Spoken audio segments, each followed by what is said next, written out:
Okay, we're back.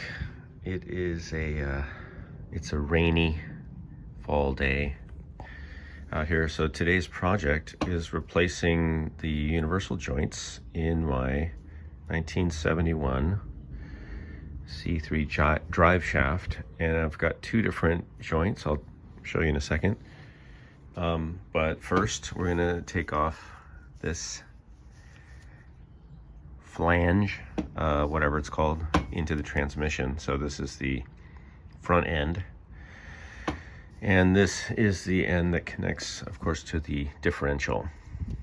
So these are 1/2-inch nuts. We're going to take these off. I got them loosened up already, and we're going to take this off. Then here are the two universal joints. So this one, and these are both Spicer.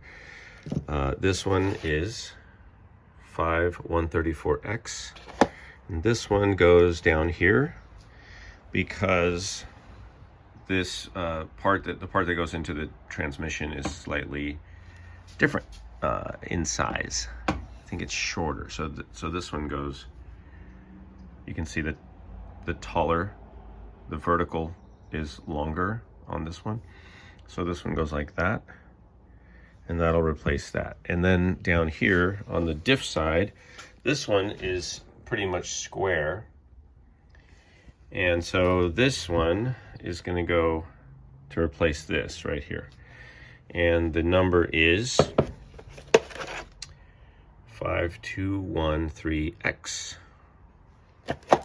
and that is equal. And just in case you were wondering, the snap ring kits are the same for both of them, same snap rings. So this isn't really going to be an instructional video because there's plenty of good videos on how to do this, but basically you take your snap ring pliers or needle nose pliers, remove the snap rings. Down here I've got a socket that's larger than the outside diameter of the cap, and then I use a hammer and another socket that fits in here. Pound this down, take the cap off. You guys know, you've seen the other videos. So Time with the Durbins, Mark Durbin has a good video on this. Corvette Ben has a good video on how to do. A lot of people have videos on how to take these out and put them in. I'm just showing you what I'm doing today. So that's what I'm going to do. I've got a couple of vise down here. I've got the other vise. I've got hammers. I've got a little heat if I need it. So I'm just going to get to taking these apart, and I'll check in with you in a minute. Okay, first step is complete. I just thought I'd give you guys a quick update and some info. So first of all, the socket size, and I'm sure you can figure this out, but I'll just tell you, the socket size that I use to drive the U-joint out and through is 11/16. I have a couple different sizes.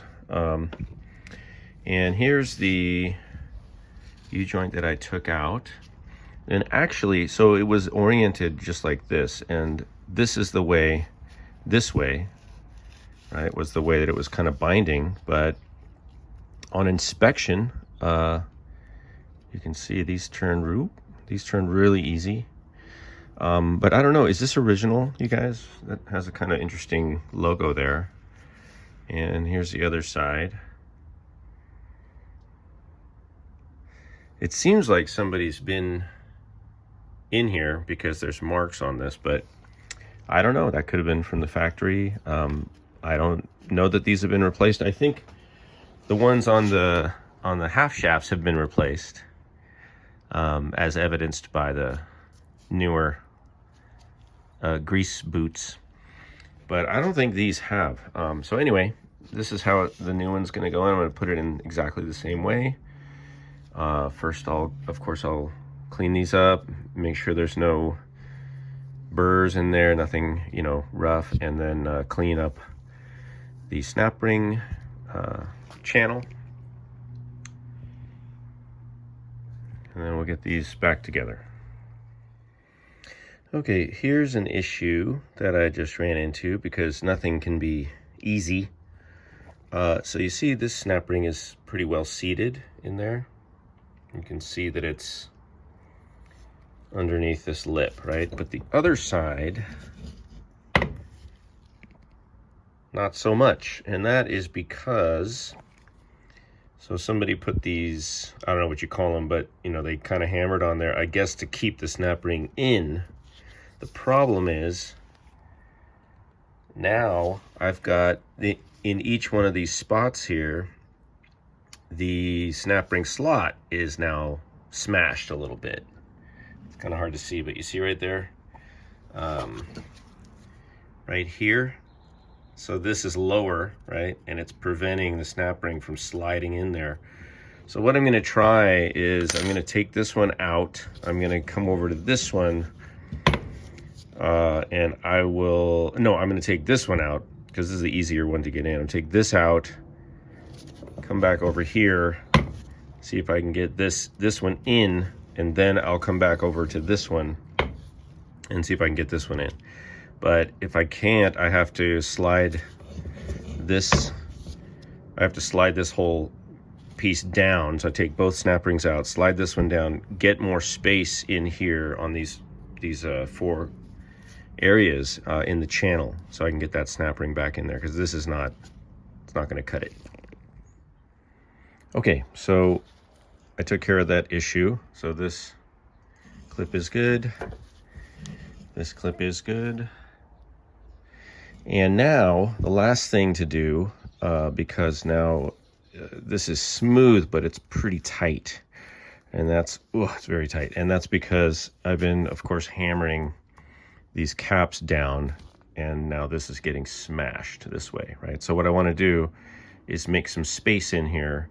And the way I can do that is to let the yoke, let the U-joint rest on the vise.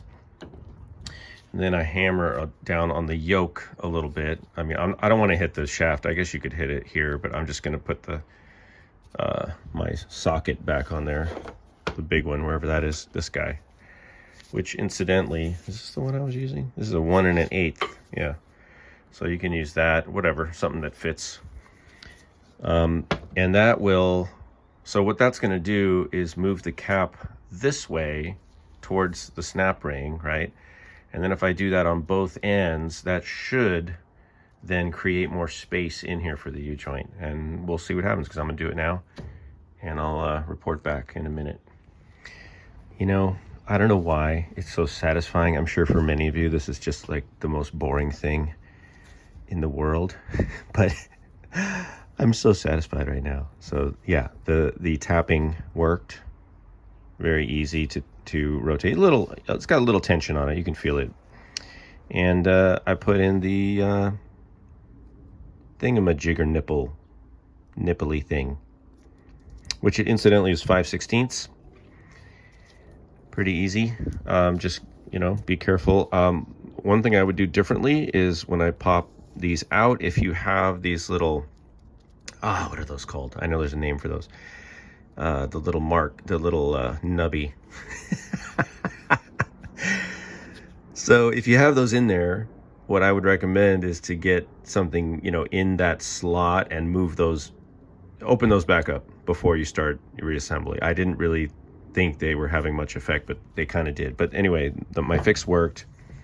We're all good. We're all new, ready to go. I got to put something on here so these don't fall off. But yeah, that's good. We're on to the other side. All right, so I want to show you guys a couple things. First of all, this one, like the other side, does have these in here. So I am going to address those before I reinstall the new U-joint. Also, I want to show you the issue, and that is, I know you can't feel this, but you can probably see it. Like, this is very difficult to push this way. And then when I come back, watch. See that? So there's this notchiness right here that is like, there's a tiny bit of free movement, and then it's super tight. So I don't like that. Again, I mean, this is hooking up to the transmission. It's not bending that much, which is probably why it's like this. Because honestly, I mean, it doesn't really move too much. side to side, you know, hopefully, unless you're, I guess, off-roading in your C3. But anyway, you know, it just want to replace them. And this maybe, I don't know, again, if you guys know these parts, I mean, is that original? Could be, we don't know. See you in a minute. This is the kind of stuff that's frustrating. You know, so I took off this cap over here on the bottom. So I hammered it down, right? Pulled this cap off.